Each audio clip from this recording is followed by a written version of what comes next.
जटायुनामी विहंगमा मुक्तिदाता रक्षक तू।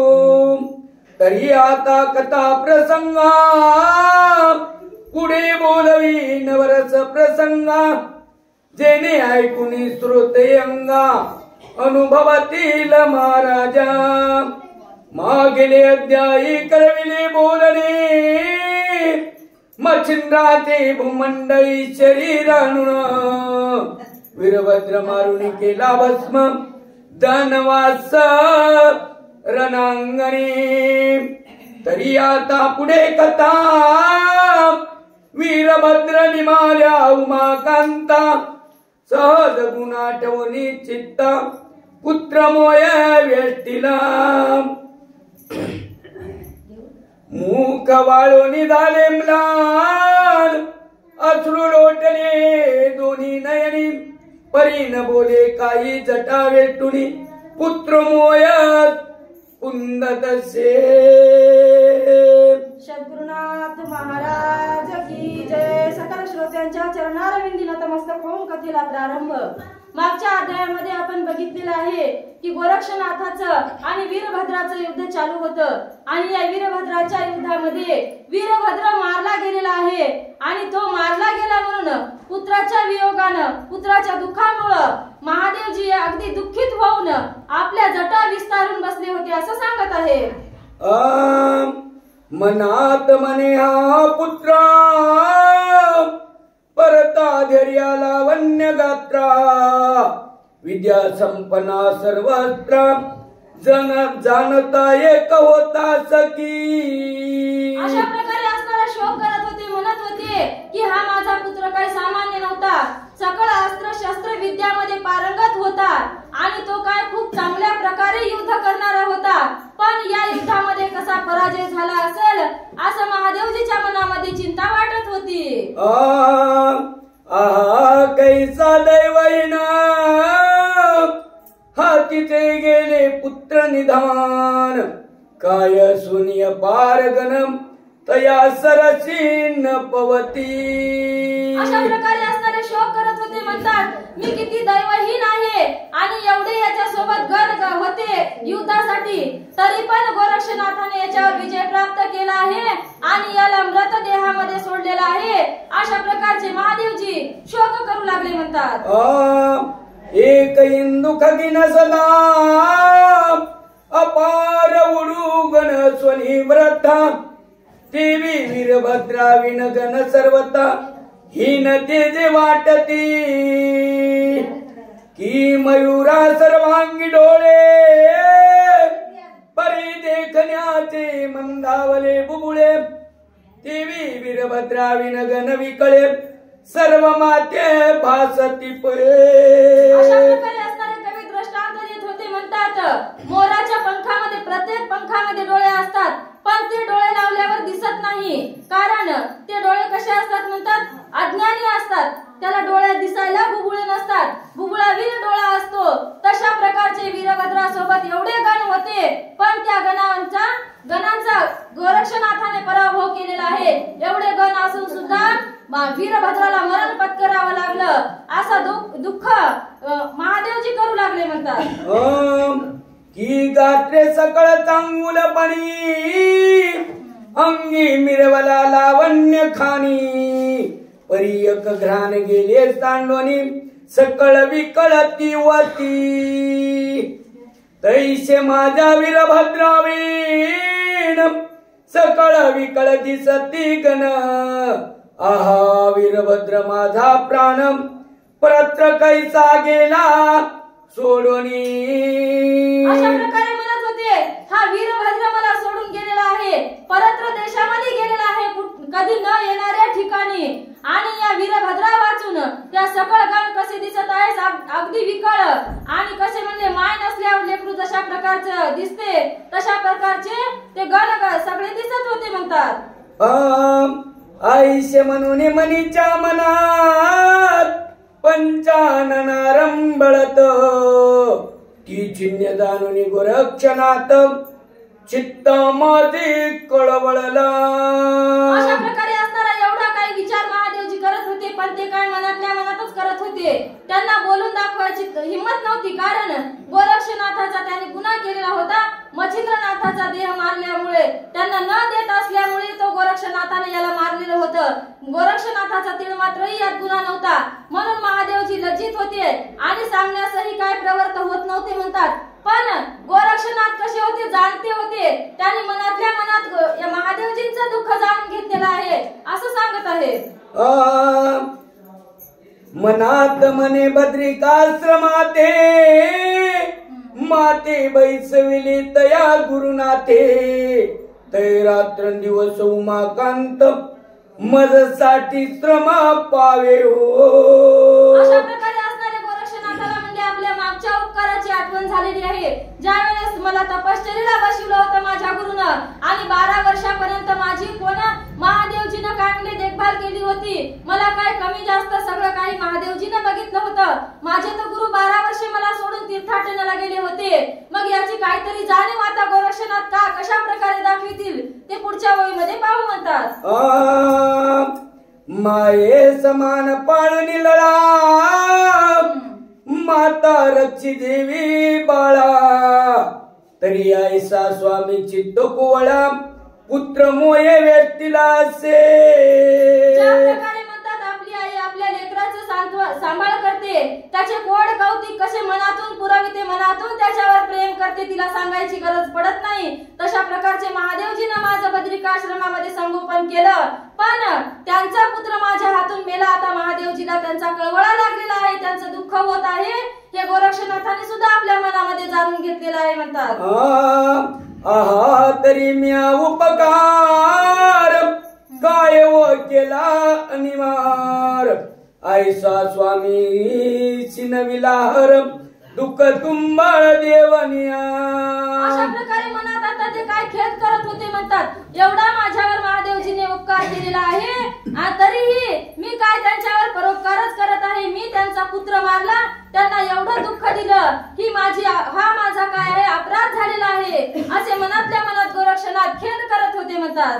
ऐसे म्हणून सोचितात पाया लागे गोरक्षनाथ, मने पुत्र दुःखावरी मोह वेष्टीत चित्त तुमचे झाले की. अशा प्रकारे आता महादेवजी जवळ जाऊन ते काय म्हणत होते, तुमचा पुत्र माझ्या हाताने मारला गेलेला आहे, पण तुम्हाला सुद्धा किती दुःख झालेलं आहे असं मायेचं बोलणं आता गोरक्षनाथ महादेवजी जवळ जाऊन करू लागले म्हणतात. तरी वीरभद्रा त्याता उठवीन बरी असती आणाव्या वळखून, येथे राक्षसांचे झाले कंदन राक्षस असती मिरविती. गोरक्षनाथाने महादेवजींना बोलायला सुरुवात केलेली आहे म्हणतात.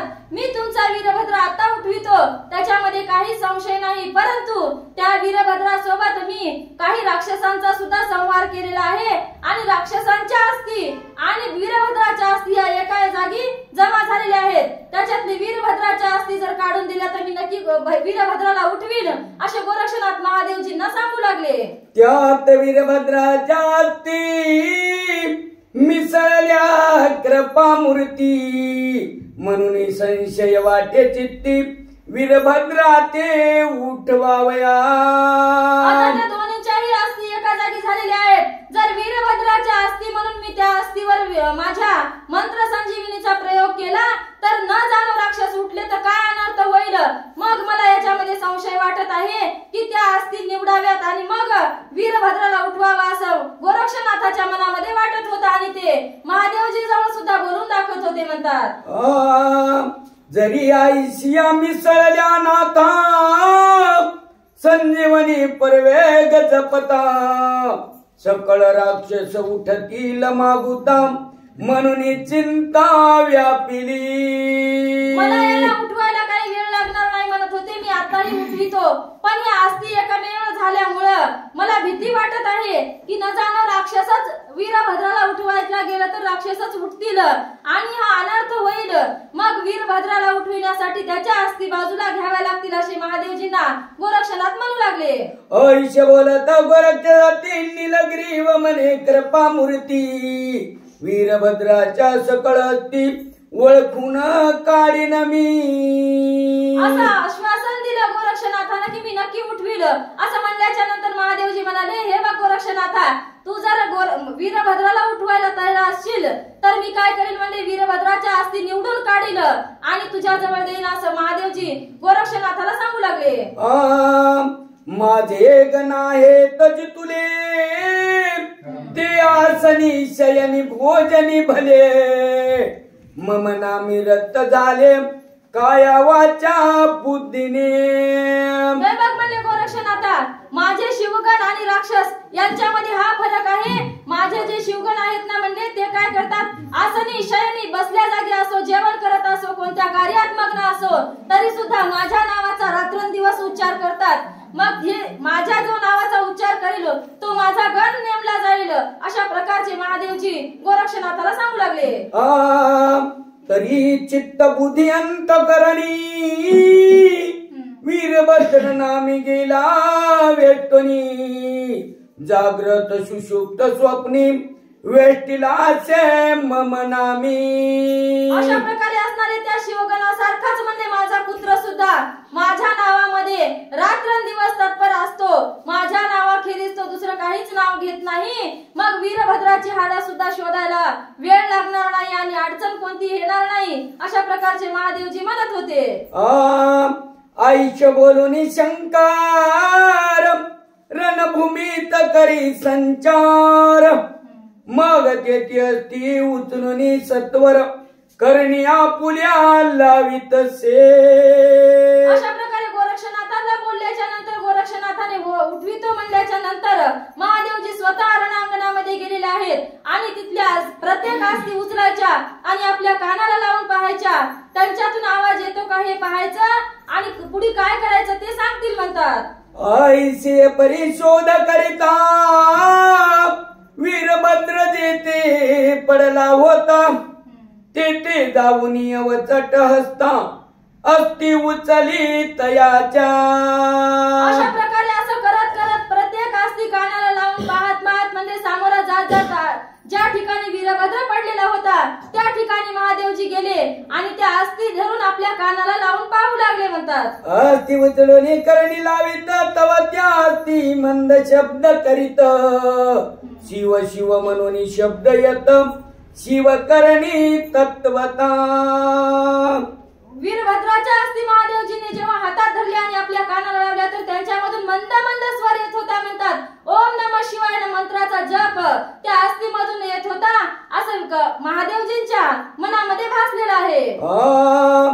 मग त्या अस्थि पंचानने गोळा केल्या परीक्षणे, जेथे होता गोरक्षनंदन तेथे आणून ठेविल्या.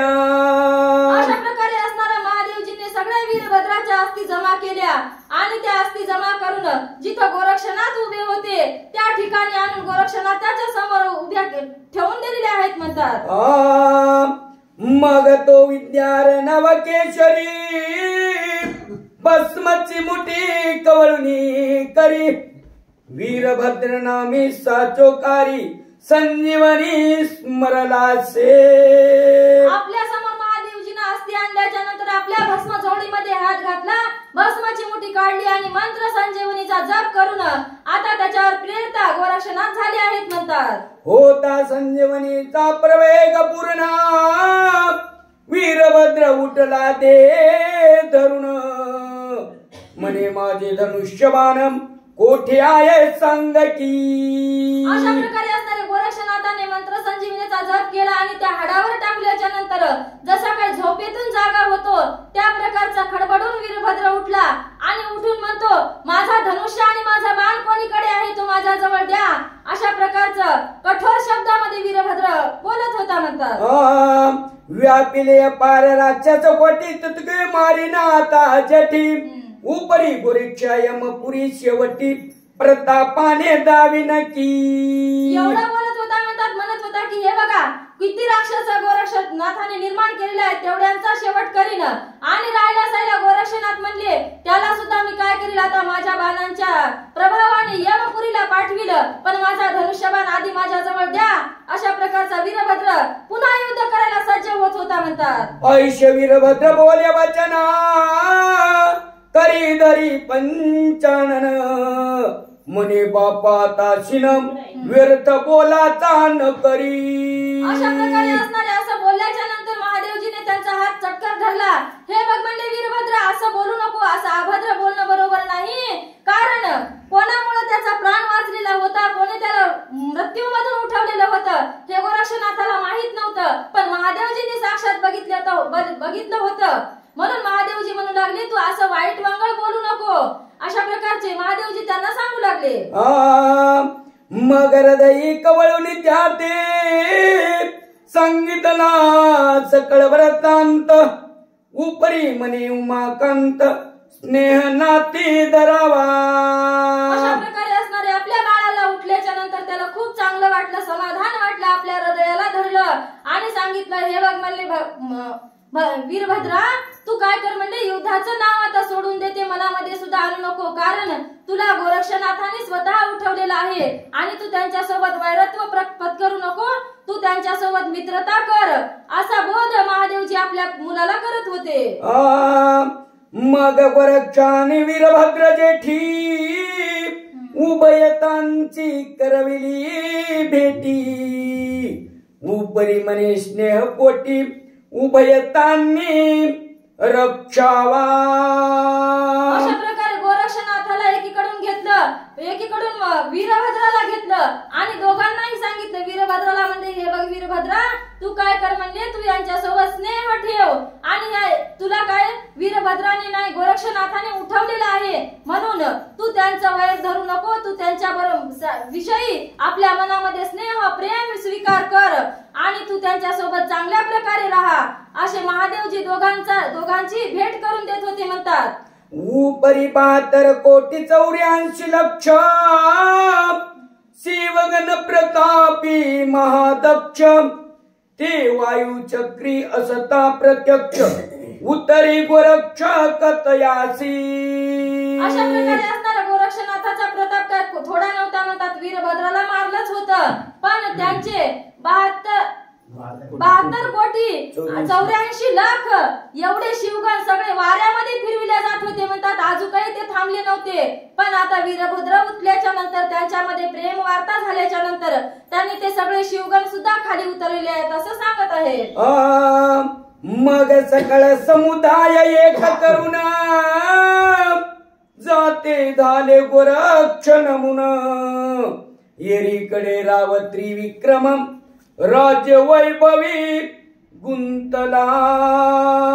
अशा प्रकारे त्यांचं युद्ध संपलं, त्यांच्यामध्ये मित्रता झाली आणि जिकडे तिकडे म्हणजे आपापल्या स्वस्थानाला गेले.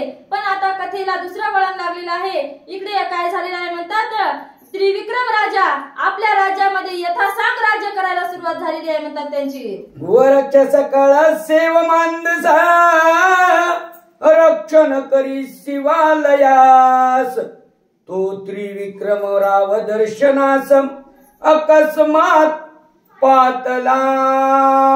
अशा प्रकारे असणारे त्यांच्यासोबत युद्ध करून आपल्या गुरुचं शरीर त्यांनी गोरक्षनाथांनी पुन्हा त्या शिवालयामध्ये आणून ठेवलं होतं आणि पुन्हा रक्षण करत होते म्हणतात. एवढ्यामध्ये तिथे मच्छिंद्रनाथ त्रिविक्रम राजाच्या रूपाने त्या शिवालयामध्ये दर्शनासाठी आलेले आहेत असं सांगत आहे. गोपाल कृष्ण